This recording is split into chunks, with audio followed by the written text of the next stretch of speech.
Let people die, work shy, and tit pie. These are the interesting times.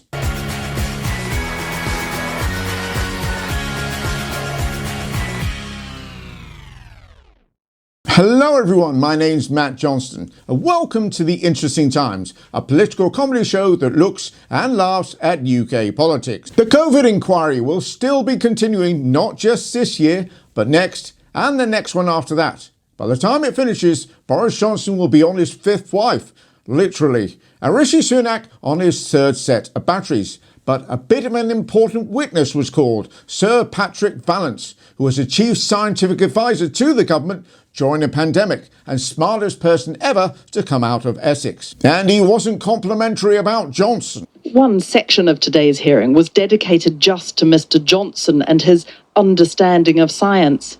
2020. Watching the PM get his head around stats is awful. He finds relative and absolute risk almost impossible to understand. September 2020. Claire Gardner talked PM through the graphs. It is difficult. He asks questions like, which line is the dark red line? Is he colourblind? Wasn't he the mayor of London for 8 years? How does he get to grips with the tube map? 4th of May 2020, late afternoon meeting with the PM on schools. My God, this is complicated. Models will not provide the answer. PM is clearly bamboozled. Yes, bamboozled. 3 syllables that sum up Johnson perfectly. Should be obvious if you want Johnson to get anything, you're going to have to break it down. When Mickey's arm is pointing at the 9 and his hand is pointing at the 2, then it's time for biscuits and belly rubs. But it seems Johnson still has a bit of support. And no, I'm not just talking about his sports bra. Bamboozled by data. I just don't recognise that at all. Educated man who can get his head around a lot of things. So why would Patrick Vallance be making it up then? Well, I hesitate to say the arrogance of the unelected. You didn't hesitate very long. And are you saying we should elect our scientists now? Vote for me, and I'll say eating chocolate and pizza makes you more physically attractive. But he was there as somebody who understood modelling. I think you'll find the Prime Minister also understood modelling. Buses. You make models of buses? I make models of buses. Whatever else you think of him, whatever you think of his policies, his decisions, the idea that this is not a highly intelligent, the idea that Boris is not capable of understanding science is ludicrous. Anyway, I'm not sure any of that is correct. This is Boris Johnson with an umbrella.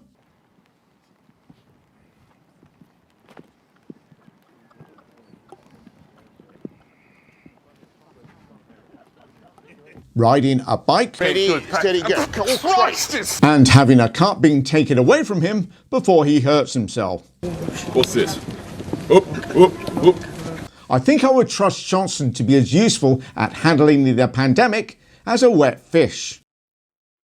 But that was the last guy, or 2 guys ago. We've got somebody new in charge now. So surely the ex-chancellor / current prime minister / snake in his suit / robot wanting to know what love is / last leader of the Conservatives will ever have, Rishi Sunak will come off a little better. Comments from Mr. Johnson's then senior advisor, Dominic Cummings, who commented, Rishi thinks just let people die, and that's okay. Well, that's shocking and quite some accusation. But before we all dive in, let's give the government a chance to respond to this. Here is Chief Secretary to the Treasury and woman realising she's walking into a crime scene and so not getting their fingerprints on anything, Laura Trott. Did he say, let people die and that's okay? You haven't denied that he said that. You said mistakes were made.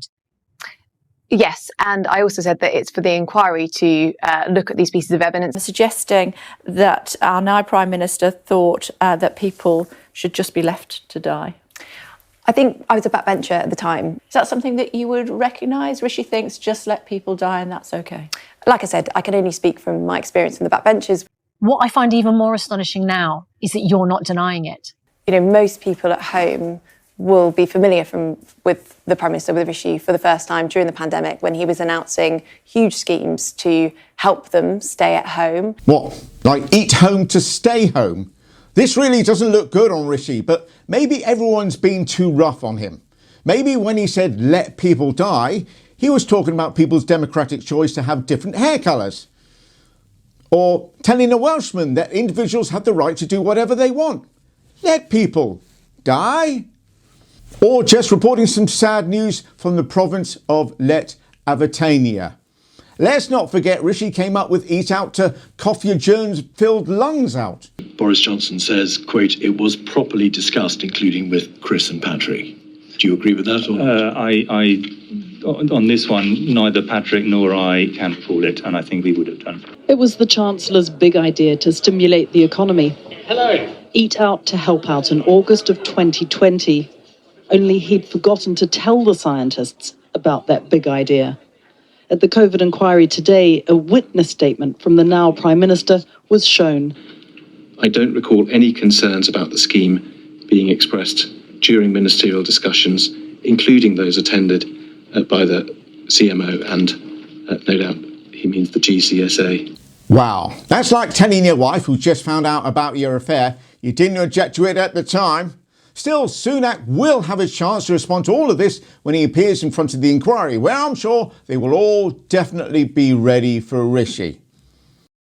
It's the autumn statement today, so what sort of things can we expect? Sounds like the autumn statement will see tax cuts from people's income. Yes, tax cuts, and not just for big businesses or the rich. That's right, after 13 years in power, the Conservatives have finally started to trickle down their economics on those of us not so well off. Didn't realise water was yellow. But of course, the Conservatives have always been a little less carrot and a lot more stick. But you're also telling them that if they don't get a job, then actually you're going to withdraw benefits from them. So there's a lot of stick here as well as this carrot. We think it is fair to say, if you're not engaging with this process at all, if you don't engage for 6 months, we're going to close your case and stop your benefit. And I think taxpayers would expect nothing less. The Chancellor is also thought to be considering a reduction in the benefits bill of up to £2 billion. It's rumoured to include stopping people who are unemployed but not actively seeking employment from accessing free NHS prescriptions or a reduced bus fare. But ultimately, there is a duty on citizens that if they are able to go out to work, that's what they should do. Am I the only one slightly concerned by the term citizens? We should all be expected to be good citizens. Sounds a little bit Orwellian. But if they're serious about cutting government spending, maybe they should look in the mirror. £100 billion has been lost by the Tory government in the last 4 years. Some might argue that's a far bigger problem for taxpayers than long-term unemployment. I don't know which page of the Sunday Mirror. It's their front page story today. Staggering £100 billion of Tory waste. But what I would say is that, let's not get swept into this negativity about Britain. Yes, pointing out £8.3 billion in overpayment to benefit fraudsters is just good old-fashioned common sense. Pointing out £100 billion wastage in 4 years of Tories' mismanagement, incompetence and cronyism is just negativity about Britain, apparently. Honestly, what a hunt. So, with our general election likely to be just under a year away, Prime Minister, in his own head, and Dullbot Rishi Sunak laid out 5 pledges. Why does that sound familiar? I want to make 5 promises to you today. We will halve inflation, grow the economy, reduce debt, cut waiting lists and stop the boats. Those are the people's priorities. They are your government's priorities, and we will either have achieved them or not. He won't. He hasn't. Wait a minute, Matt, I hear you say. Didn't he halve inflation? No, he can't halve inflation. That's the Bank of England's job. It has come down from 10.7 to 4.6% and looks likely to stay at that until the end of the year. And they predicted in January that this would happen. That inflation would easily halve. So Sunak claiming credit for inflation halving is like me claiming credit for lasagna. Inflation has fallen around the world because of uninflationary things like falling gas prices. What Sunak has done is stop public sector pay workers from having inflationary matching pay rises. Why? So he can make it look like he's doing something to convince less political savvy people that he did it. Or the plebiscite effect. Secondly, grow the economy. Now the government says it will meet this target if the GDP of the country is higher between October and December than it was between July and September. Again, not a difficult pledge. This is a chart showing GDP increasing every single year except 2008 with the bankers' crash and 2020 with a double whammy of the pandemic and leaving the EU. This chart shows GDP rising every year since 1948. Presumably, Rishi's going to claim credit for ending World War II rationing and discovering Elvis. Third pledge, cut debt. Well, he's not giving anyone pay rises, and people have had to strike to ensure they have enough money to feed and home themselves. Fourth pledge, cut NHS waiting times, which has gone up over 7.7 million people currently on the waiting list in England. But he says he would have met those targets if doctors hadn't striked to ensure that they had enough money to home and feed themselves. Although a report does show that industrial action only added less than 250,000 to the overall figure, which, as I say, currently stands at 7.7 million. It seems Sunak's as happy to blame other people for things that are his fault as he is to claim credit for things that are nothing to do with him. What do you call someone like that?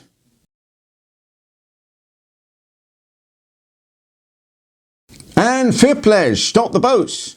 He's had more success on stopping votes. So, Nigel Farage has gone into the jungle, something which he decided to do to make himself more popular with a great British TV watching public. Didn't start particularly well, as the first episode had a drop of 2 million in viewing figures from the year before. And then Anton Deck decided to weigh in. And of course, there's the man who's got everyone talking, Nigel Farage. He's also got his own show on GB News. Now, of course, he won't be presenting that show over the next 3 weeks, so we'd like to take this opportunity to apologise to all of GB News' viewers. Sorry, Keith. Sorry, Linda. GB News, of course, were delighted. Let me just say one thing. I watched the opening little skit from Anton Deck. But they started the show with jokes about GB News. Yes, folks, they can't stop talking about us. Oh, God, they mentioned us. Did you hear? We were mentioned by Anton Deck. But they also wanted to point out that as well as they can laugh at themselves, Anton Deck were wrong about the popularity of GB News and showed this by inviting Keith and Linda onto their show. Wait a minute, if they're there, who's watching the programme?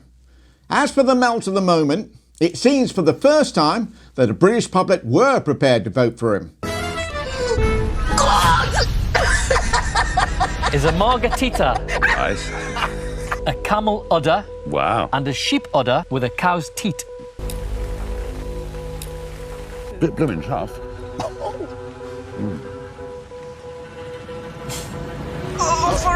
Only fair. We've had to swallow his bullshit for the last few decades. So how do people think he'll get on? Well, I'm a Celebrity Star, one half of a satanic suburban couple telling you that the restraints are on for your own protection, Christine Hamilton and Neil Hamilton were on hand for their thoughts. Will come across as a normal human being, as far as any politician can be normal. But you said it. That he approached the both of us to ask if we would be UKIP candidates in the 2004 European elections. Whoa. And at that time, we had to say no, because we were making a living out of comedy and entertainment, and politics is usually the kiss of death to such careers. Neil Hamilton there announcing that politics is the kiss of death for comedians has managed to combine the two. And Richard Tice, leader of Reform, was ready to do anything to bolster Nigel's chances in the jungle, even if it meant blowing his didgeridoo. G'day! This is not easy. It's a didgeridoo! Oh my God, this is hard. And that's it. No time to talk about the fact that we are just 1 month away from the most magical time of the year. Although some people don't agree.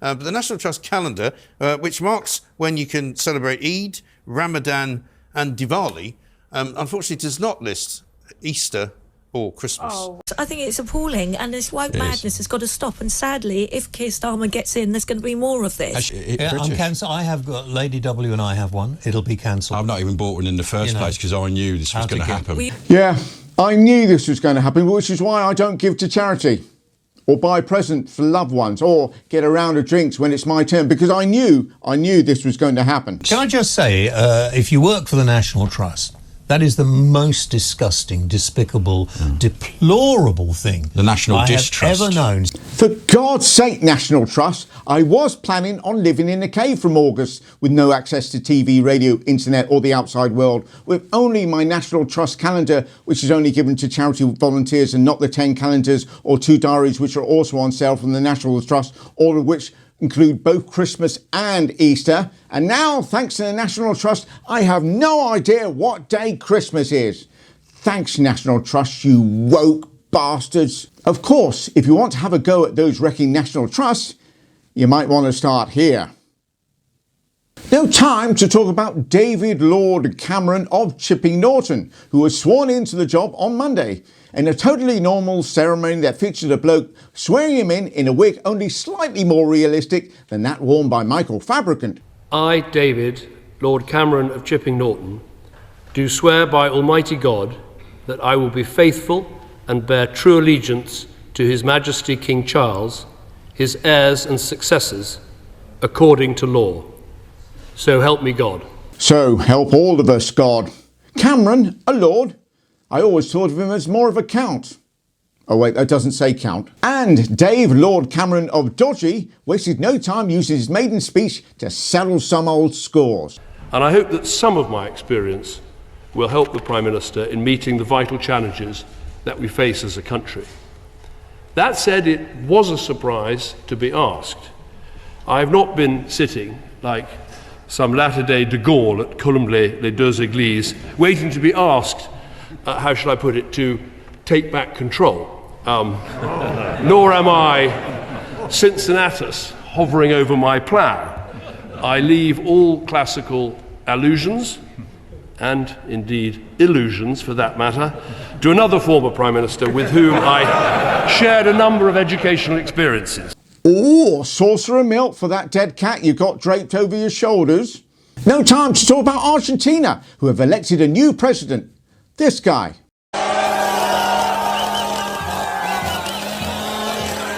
Whoa, he looks to be making cuts even before he gets to office. I don't normally comment on other countries' politics because, well, we've got enough going on over here, let's be honest. But, of course, the UK and Argentina do share a little bit of history. I mean, that's a given, isn't it? A common theme, the UK and insert country here share a little bit of history. And it's not the hand of God. It's a land of at odds. The Falkland Islands, or Islas Malvinas, as they are known around that neck of the woods, has been a bone of contention between the two countries, which is a little bit of an understatement. And the UK has sent a Royal Naval warship, HMS Forth, to the area. Wait a minute. An unpopular Conservative government, behind in the polls, 1 year away from a general election. It's 1982 all over again.